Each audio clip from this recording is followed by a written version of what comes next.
much, and thank you for, oh, I was going to say that I'm going to record this.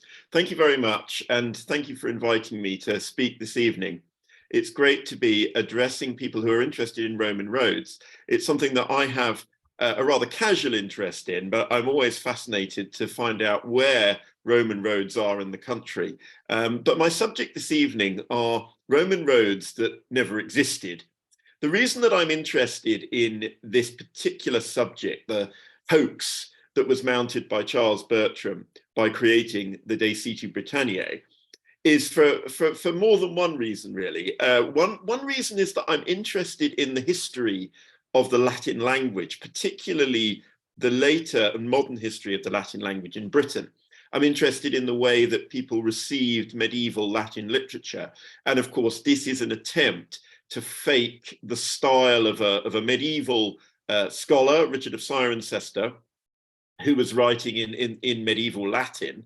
And part of the reason why the hoax was eventually found out was because Charles Bertram didn't quite get that right.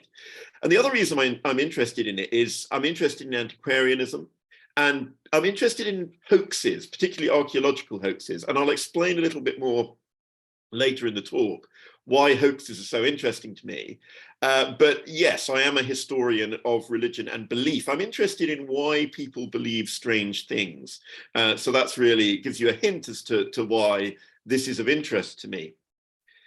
But let's make a start properly. The document known as the De Situ Britanniae, forged by Charles Bertram in 1746, is perhaps the greatest hoax ever perpetrated with regard to the history of Roman Britain, unless, that is, we include Geoffrey of Monmouth's 12th century History of the Kings of Britain, which remains a rather notorious piece of misinformation about the early history of the island. The hoax, however, remains a somewhat mystifying one, because Bertram doesn't seem to have benefited in any significant financial or professional way from it. Furthermore, Bertram had no idea that the antiquary William Stukeley, to whom he first wrote about the fake work by the medieval monk Richard of Cirencester, would take the bait. So the hoax seems an enormous amount of work to go to an enormous amount of work for limited personal gain.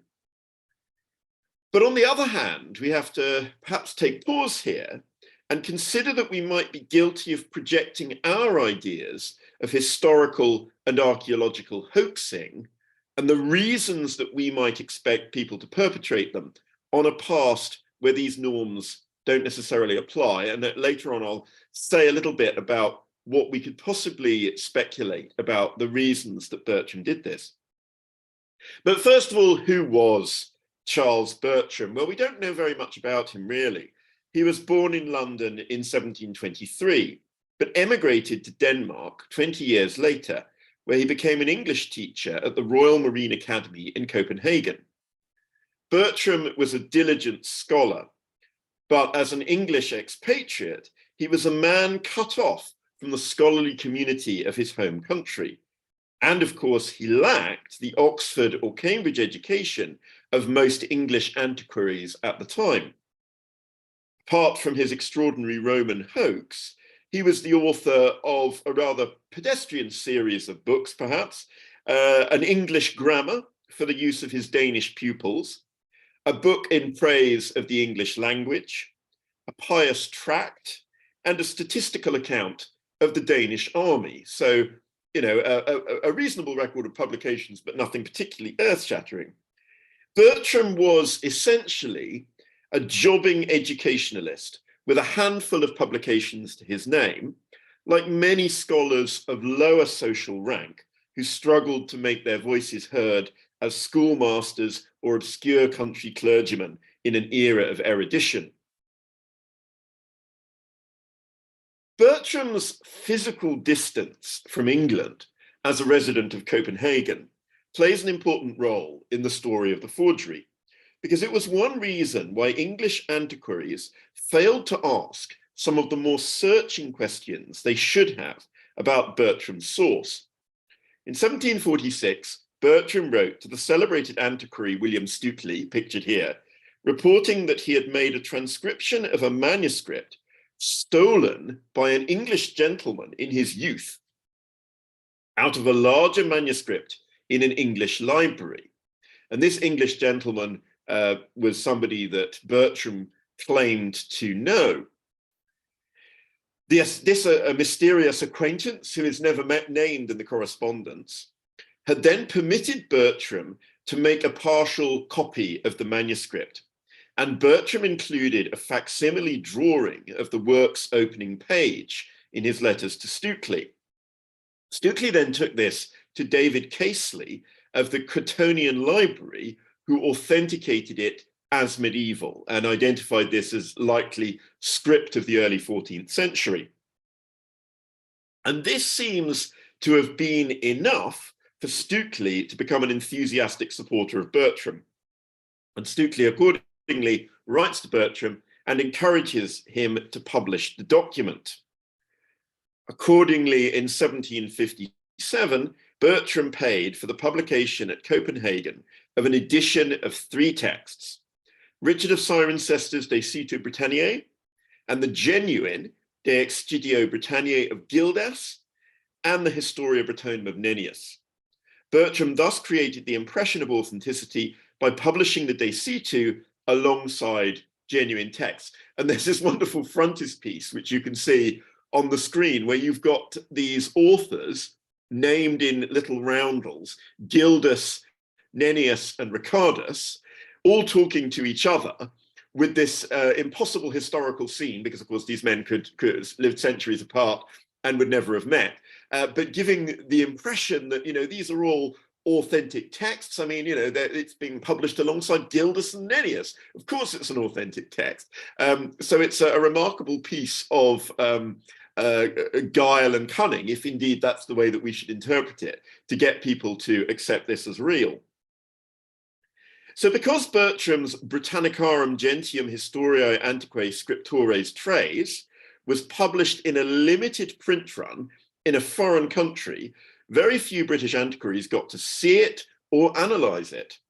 But they did hear from one of the nation's leading antiquaries, William Stukely, about the merits of the De Situ Britanniae. So simultaneously, Bertram has got this brilliant publicist in Stukely, and he's also got the perfect excuse for no one to really, you know, analyze this in any great detail or pay any great critical attention to it, because it's almost impossible for people to read it.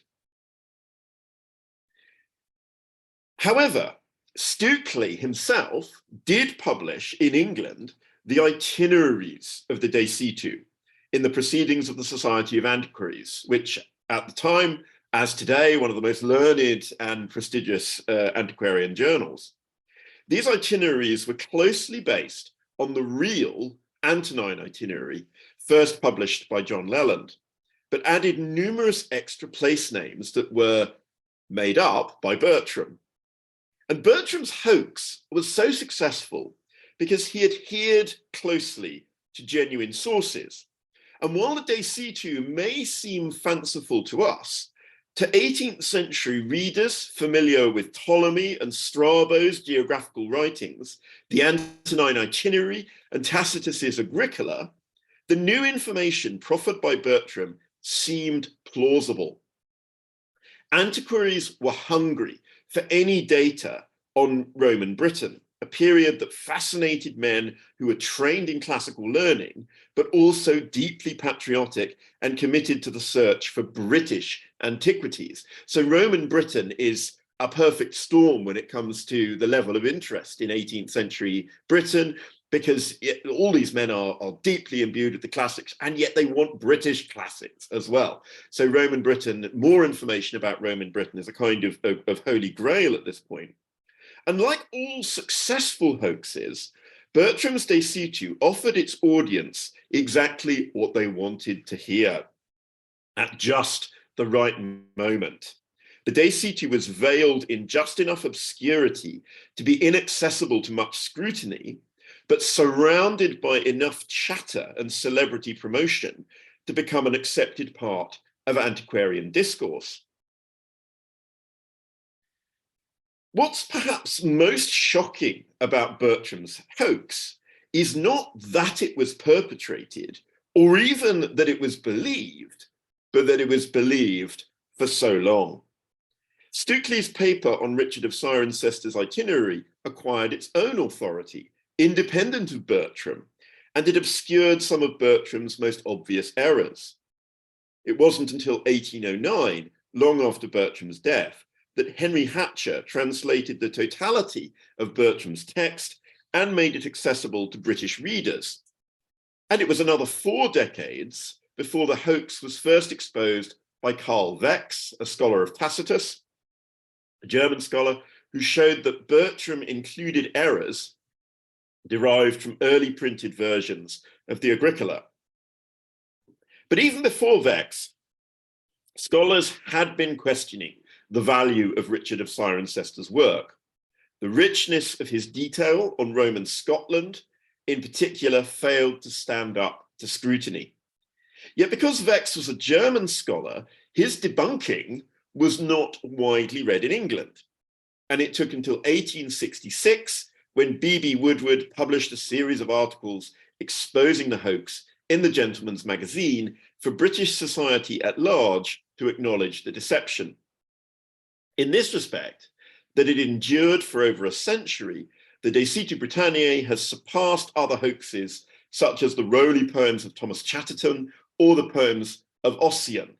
So while they might be better known 18th century hoaxes in the public imagination, these imaginary 15th century poems by Chatterton, and of course the Ossian poems that kind of create this sort of falsified mythology for Scotland and Ireland. So that, lots of people would know about those. Whereas the De Situ Britanniae, I think, unless people are interested particularly in the history of antiquarianism, they might not have heard of it. But yeah, it's extraordinary, the longevity of the hoax, and I think that's what sets it apart. But is hoax the right word to use for Bertram's actions?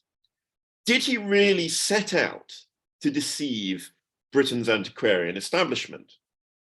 Well, Bertram seems to have been hesitant to share the contents of the fictitious manuscript with Stukely. Could it be that Bertram wrote the De Situ as a sort of literary exercise, a kind of tribute act to Tacitus and the Antonine Itinerary? Well, that's one possible interpretation. Another interpretation is that he is hesitant to share it with Stukely because he is someone who understands human psychology and knows that if he holds back, that will tantalize Stukely even more and he'll want it. And, on the interpretation that Bertram is essentially a con artist. But against the idea that Bertram is some sort of con artist is the fact that he failed to benefit from it financially. Now, that may be because Bertram wasn't very good at working out how he could benefit from it financially, or it may be that he didn't do it out of some kind of financial motive. But it has to be noted that this is a time when a lot of scholars and certainly a lot of students were engaged in works of pastiche. This was not uncommon in order to improve the quality of your Latin, to attempt an imitative work in the style of a Roman author. And therefore, it's not impossible that Bertram had perhaps originally written this not as a deliberate hoax with deliberate intent of deceit, but that he had written it for his students in order to essentially give them something to translate, something to experiment with, something to add to in their own Latin compositions. All of this is possible. We just don't know enough, really. But there's no evidence to suggest, as I say, that Bertram benefited financially. Indeed, he published the first edition of the text at his own personal expense. So probably he ended up out of pocket overall. And while Bertram may indeed have desired a degree of antiquarian renown, it's possible that he was as surprised as anyone else that Stukely swallowed the De Situ hook, line, and sinker.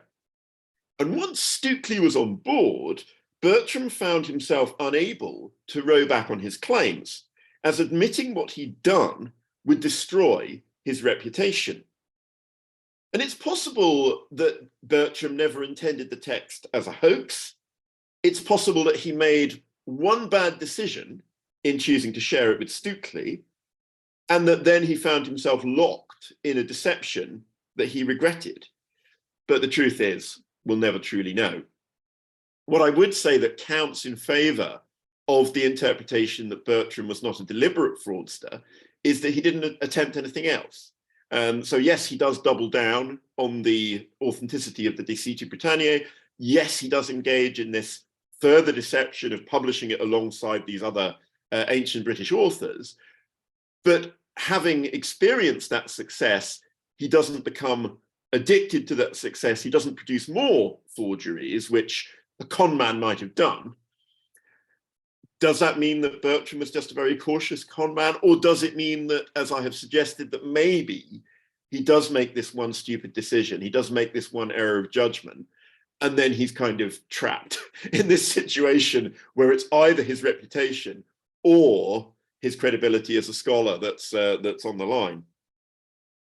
In a recent article about another, even earlier archaeological hoax, which focused on a fake account of treasure created to fool John Dee, I argued that archaeological hoaxes play a positive role in the development of the discipline.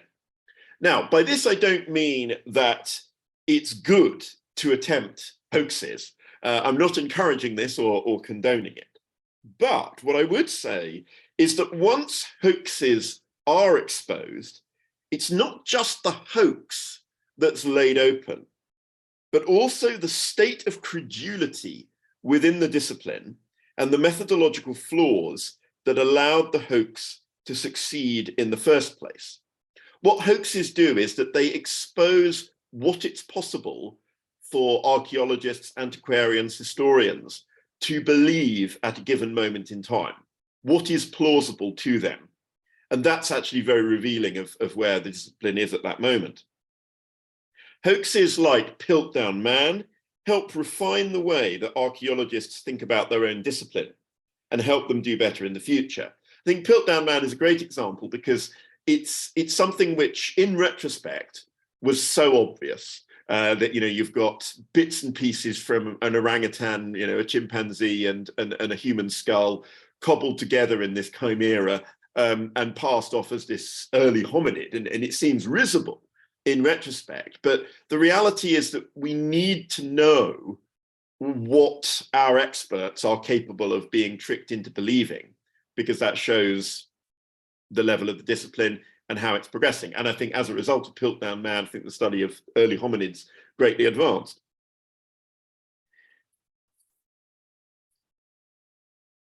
The De Situ hoax was not, of course, at least not directly, an archaeological one. And indeed, it would be more or less meaningless to speak of archaeology as something separate from antiquarianism in the 1750s. But the hoax certainly had an archaeological dimension. The identification of places mentioned in the real Antonine Itinerary has more than once been confirmed by archaeology. The discovery, for example, of pottery with the part of the place name stamped on it, and recently the decipherment of the Londinium tablets has added to our number of place names. The fact that archaeological discoveries were not backing up Richard of Cirencester should have been a warning sign that all was not as it seemed. But first and foremost, the De Situ hoax was a textual one. It exploited the methodological weaknesses of mid-18th century antiquarian scholarship. This was a time when many manuscripts were in private hands. They were uncatalogued. They were inaccessible even to scholars. The basic premise of the hoax, that Bertram could only give Stukely access to the content of the text by copying it into letters, was by no means implausible at the time. On the other hand, what should have given Stukely and others pause was the unlikelihood that a document like the De Situ Britanniae could have existed for so long without someone noticing or mentioning it. So why didn't Leland notice it? Why didn't Camden notice it? Why is this something that has been left out of the antiquarian tradition, if you like?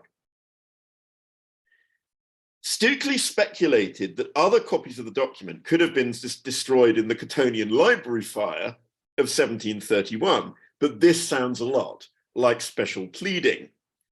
Stukely's basic error, in my view, was to be too reliant on other expert authorities. And once the facsimile of the first leaf of the manuscript had been verified by an expert, Stukely was disinclined to ask further questions. The desire to believe the source to be genuine, the need to believe that it was genuine, took over. And Stukely thus became an 18th century Hugh Trevor Roper, the historian who mistakenly authenticated the fake Hitler diaries in 1983 on the basis of assurances from experts that the paper and the ink of the diaries were of the right age and that their provenance was sound. Both Stukely and Trevor Roper wanted desperately to believe that the documents in question were genuine, and their exalted position within the historical establishment had caused them to become too reliant on the opinions of other experts without doing due diligence of their own to investigate the plausibility of the alleged documents. So I think perhaps this is a warning from history that sometimes the most eminent and exalted historians are not necessarily the best people to authenticate unusual documents that surface, because they have become unused to doing the grunt work of authenticating documents, checking out provenances, relying on other experts to do that for them. On the other hand, the De Situ Britanniae was not a hoax as sensational as the Hitler diaries. It was decades before it was discovered to be a hoax, and it was a slow burning rather than sudden one. Yes, scholars were hungry for new information about Roman Britain, but the addition of new Roman place names to ancient itineraries hardly made a difference to the lives of ordinary people. What may have made a difference was the adoption, or apparent adoption, of names from the De Situ for geographical features. It's long been argued that Bertram was the source for the idea that the spine of hills dividing the north of England was called the Pennines. But it seems the reality was a bit more complex than this. Antiquaries from William Camden onwards had been comparing the mountains of the north of England to the Apennines since the 16th century, even if this didn't become a widely used place name. So it seems that Bertram simply took up an idea from other sources and ran with it. Again, this is kind of the way that Bertram hugs the coast of the truth. He stays close to reality in order to make the lie more plausible. And this seems to also be true with his naming of the Pennines. It's not entirely unprecedented. And this is another example of why the hoax was so successful. But it does remain likely, nevertheless, that Bertram's document popularized the use of Pennines as a place name, even if he didn't truly invent it. And fake Roman place names from the De Situ continued to appear on maps even into the 20th century through the oversights or ignorance of subsequent cartographers. So, I want to finish up by asking whether a hoax like the De Situ Britanniae could ever happen again. I think it's highly unlikely that anyone would now pretend to discover a previously unknown medieval manuscript containing data on Roman Britain. The body of writing on Roman Britain is so well trodden, so well known, and nothing like the academic Wild West of the 18th century. Manuscript collections are catalogued. The majority of them are no longer in private hands. It's pretty much inconceivable to me that something exactly like this could ever be perpetrated. But on the other hand, archaeological hoaxes on a smaller scale, such as pieces of pottery with inscriptions on them, are still possible. We're no longer discovering Roman Britain in the archive, as they were in the 18th century, but we are discovering more and more of Roman Britain every month through excavations. However, in comparison with other fields, such as biblical archaeology, there's little obvious motive to fake archaeological discoveries relating to Roman Britain. We're no longer held captive by the spell of Rome to quite the same extent as 18th century antiquaries, convinced of the civilizational superiority of the Roman Empire. So while you might get people making a killing out of, forged Roman antiquity, forged biblical antiquities, it's not immediately obvious what you would gain from faking something about Roman Britain. But perhaps a greater worry than the possibility that archaeologists might be taken in by a hoax is the possibility that the public at large could be taken in by one, and that many simply wouldn't care about the opinion of archaeologists or their debunking of the hoax. We live in a world where well-funded TV series on major streaming platforms openly challenge academic archaeology with no right of reply, and their pseudo-historical arguments are widely believed.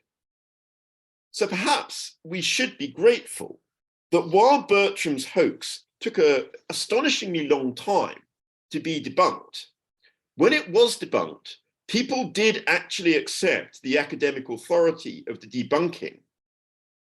In today's world, I'm not convinced that we're quite so fortunate. So I'm going to finish there, but before I hand back over to the chair, I'm just going to recommend this book. This is a book that's come out quite recently by Alan Montgomery, Classical Caledonia, Roman History and Myth in 18th Century Scotland. This focuses, as its title and front cover suggests, primarily on Scotland, but it is a wonderful account of how Bertram's hoax is particularly important for perceptions of Scottish archaeology and perceptions of the Romans in Scotland, which was pretty much a closed book up to this point. And in fact, although, of course, it is a hoax and the information in it is largely false, it does stimulate the antiquarian study of Roman Scotland. It stimulates the rediscovery of the forts of the Antonine Wall and so forth. So it does have a significant impact. And I think also the other thing is to do with the timing of the hoax is politically significant with regard to Scotland. 1746 is the year that Bertram writes to Stukely. And that, of course, is the year of Culloden. So you've got the Duke of Cumberland up in Scotland as a kind of new Agricola, attempting this clearance of the Highlands and conquest of the clans, and creating this new Scotland that is marked by military infrastructure and, most notably, by military roads that are very much inspired by Roman roads, because they're these roads that are going through the wilderness, but their purpose is to ensure that the British Army has free passage anywhere in the Highlands of Scotland, should there be another rising of the clans. So yeah, fascinating work, and a good place to start really reading about this myth, this hoax. And the other book that I'd recommend is by Charlotte Higgins, Under Another Sky, which is an excellent book about Roman Britain. It's sort of reflecting not on Roman Britain itself, but on our perceptions, our cultural perceptions of Roman Britain, how those have changed over time. And there is a very interesting section of that book, which is about the Situ Britanniae hoax. But anyway, I'll stop there because I'd love to hear what questions you might have.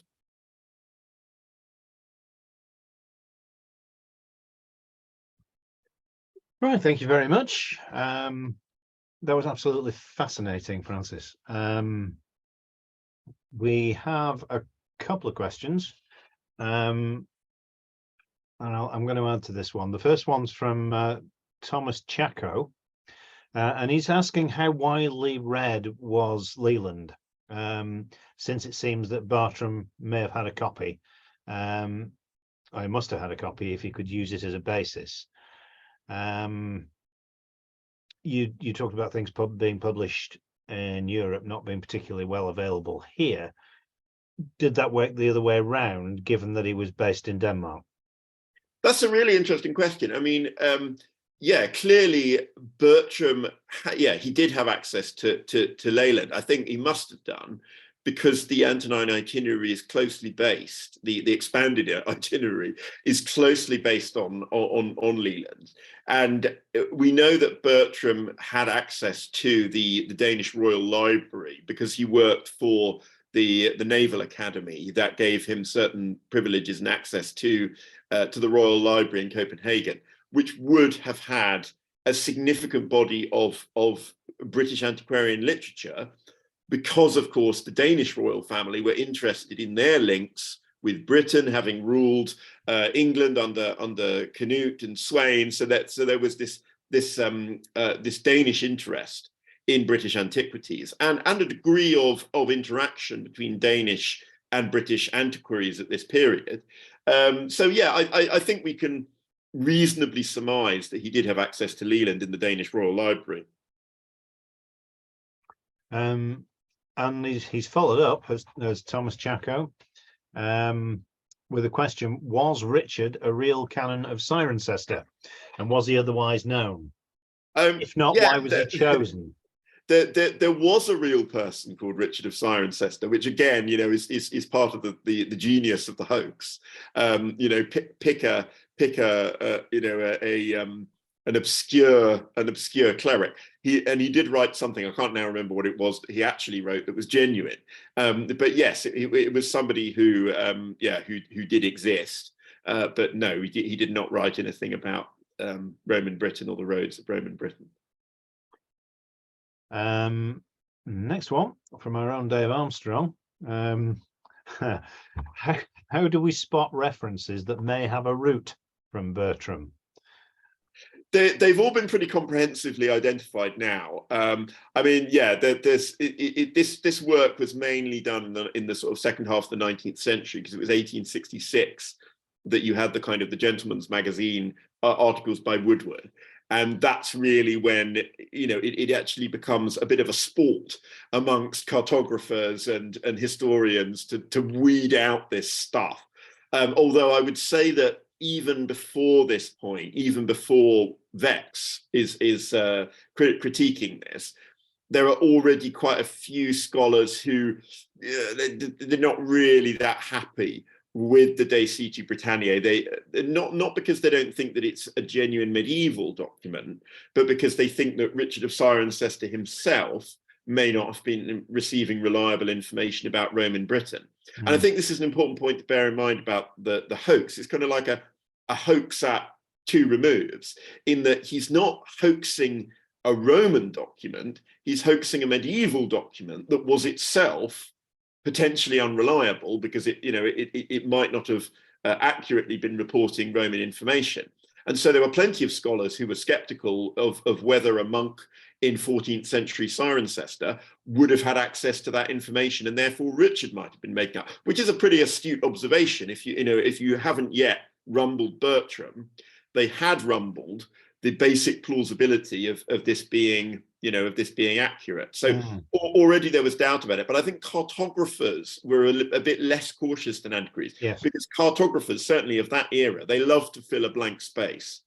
They love to have a place name on the map that was new and wasn't previously there. So I think that's why the errors lasted longer in cartography than they did in antiquarian literature. Yeah, I mean, there are more than one. You mentioned the Pennines. I had to nip out of the room, so if you did mention, I apologise. But of course, there's also the Grampians, which yes, is usually argued to be responsible for.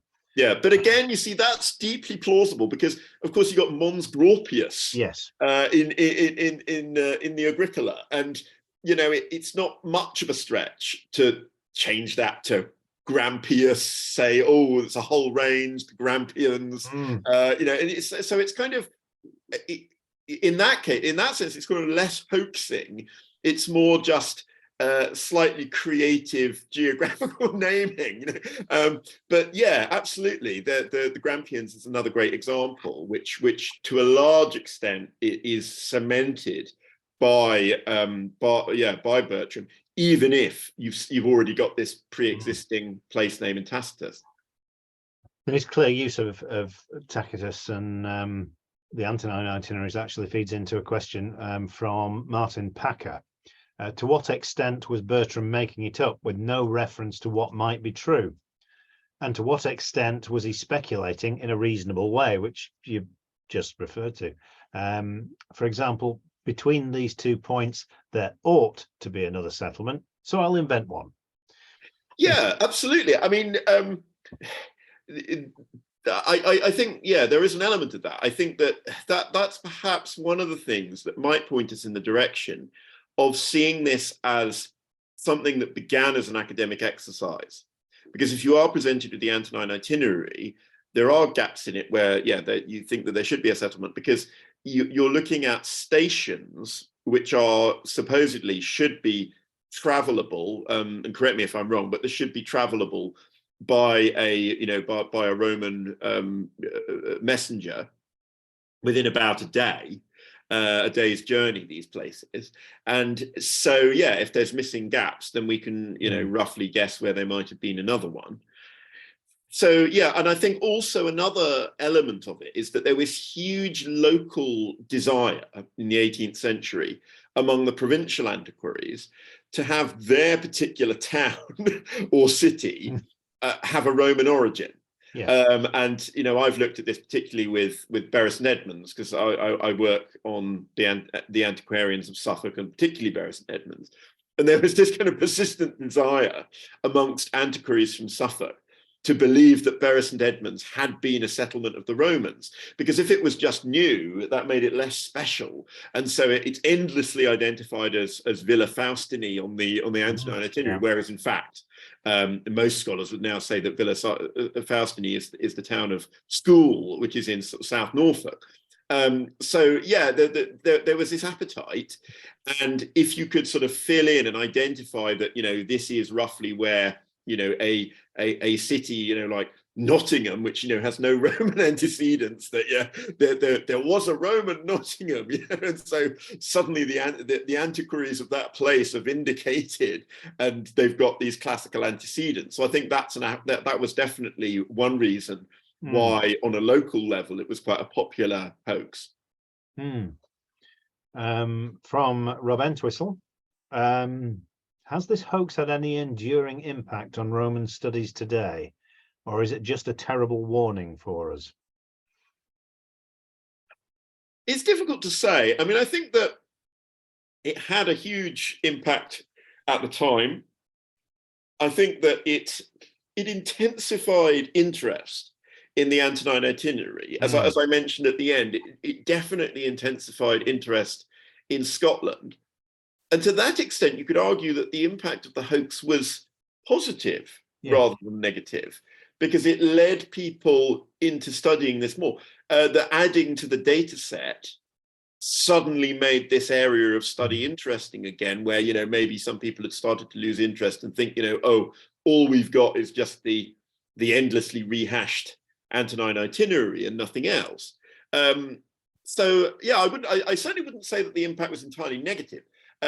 Yes, absolutely, it provides a terrible warning, and I think that people now would be warier, and were warier already in the 19th century than Stukely was, of accepting this kind of information proffered by letter from obscure antiquaries in other parts of the world, who were unable to provide a copy of the actual document. I mean, I think what's perhaps most laughable to us is that Stukely accepts the authenticity of it, not on the basis of seeing the actual manuscript, but by seeing a facsimile done by Bertram, where he's supposedly copied out exactly what this page looks like, and that on its own is enough.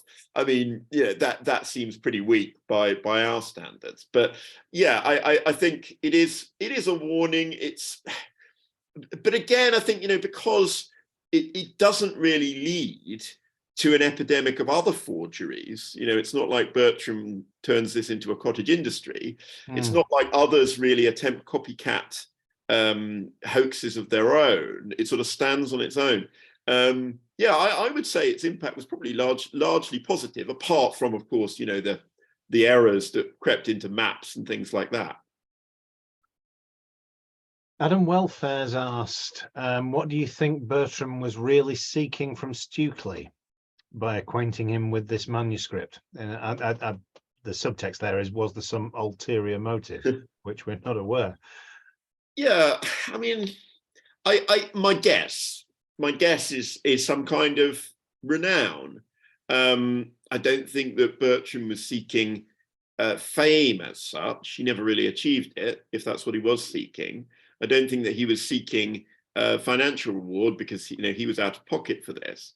But the prestige of interacting with this foremost antiquary. But I think something that I would say about Stukely is that Stukely was a very eccentric character. He was somebody who probably was the right person to write to with a hoax. He was, if not credulous, certainly apt to believe strange things. Stukely famously believed he was a druid, built his own stone circle in his garden, renamed himself the Druid Chindenax, made his wife become a druidess and renamed her as well. And he used to go, at one point he went to Pap Castle on Hadrian's Wall and decided to make a libation to the nymphs. So he was an unusual guy, by the standards of 18th century antiquaries. Now, whether that made him more apt to believe a hoax, whether that made him more credulous, possibly. But yeah, Bertram had no guarantee of that. It could be that in communicating with Stukely, Bertram would just have encountered ridicule, or Stukely, immediately recognizes it as a hoax, exposes him, and Bertram's reputation is ruined. So it was a risky thing for Bertram to take this gamble, but the gamble for Bertram paid off. But exactly what he gained from it is unclear. But I suppose, yeah, I think it was renown. I think it was prestige, and the feeling of being part of this community of scholars. And I think because he was cut off, he was an expat, he's not part of the community of British scholars, and he wants to be. Yeah.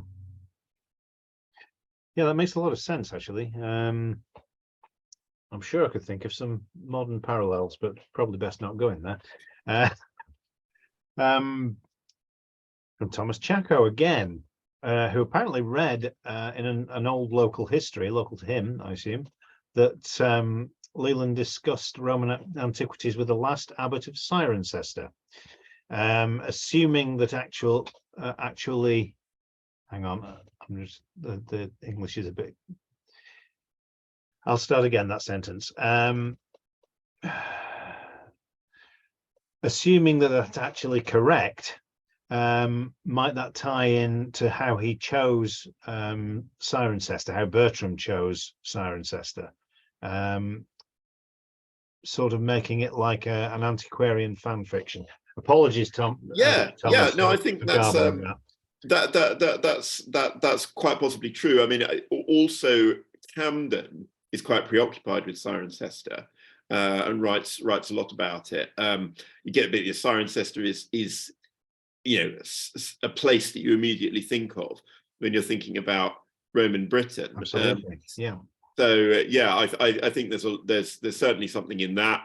If you're going to create a forgery by a medieval monk, give him a associated place name that sort of maintains the brand and kind of is something that you immediately associate with Roman Britain. And yeah, this sort of story that Leland tells of discussing the Roman antiquities with the abbot. Yeah, sure. I think that's quite likely to be true.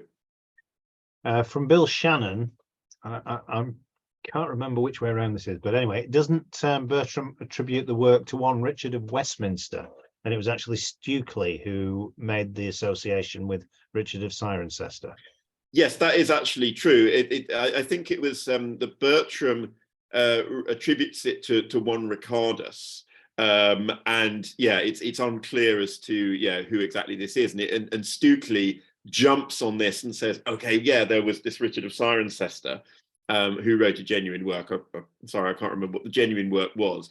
And yeah, yeah, that's quite right, that it is Stukely who makes the identification, and Bertram then doesn't dispute that. And then Bertram then doubles down on that identification in the 1757 publication of the three writers of British history. Yeah. I think that's just about it for questions, unless somebody else has one. I've got a comment and a question actually to the audience from myself.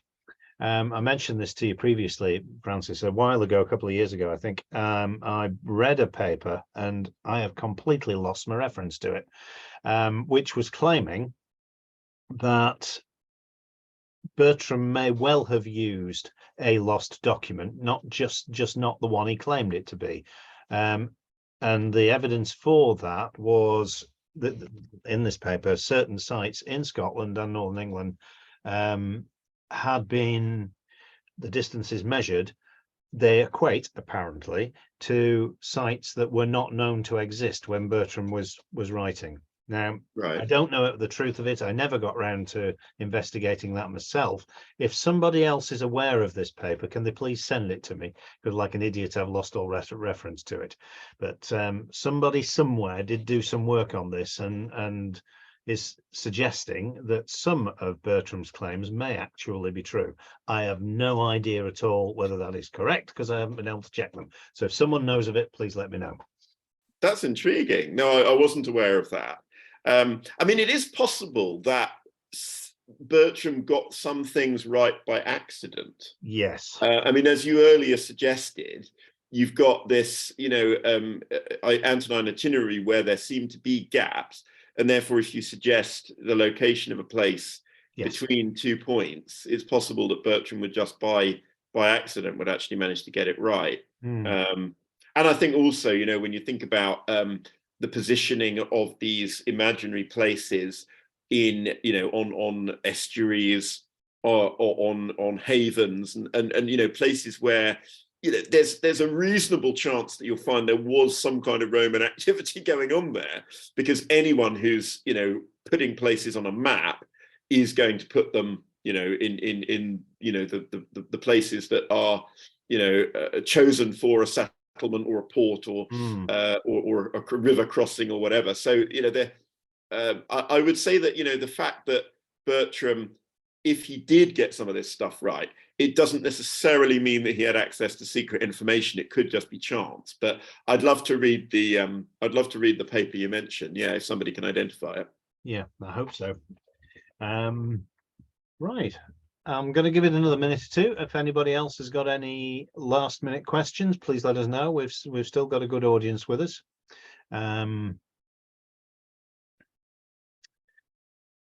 Nope, it doesn't look like it. Speak quickly if you want to. No, I think that's it. Right. Well, it only remains then for me to thank you very much, Francis, for an absolutely fascinating talk. Quite different to the ones we normally have, but I've been waiting for this for a very long time, and I personally thoroughly enjoyed it, and I'm sure our audience did as well. I also need to thank, as ever, our backroom team, quite a small one today, Rob and Dave. And also really important to thank those in the audience who made donations when booking on Eventbrite.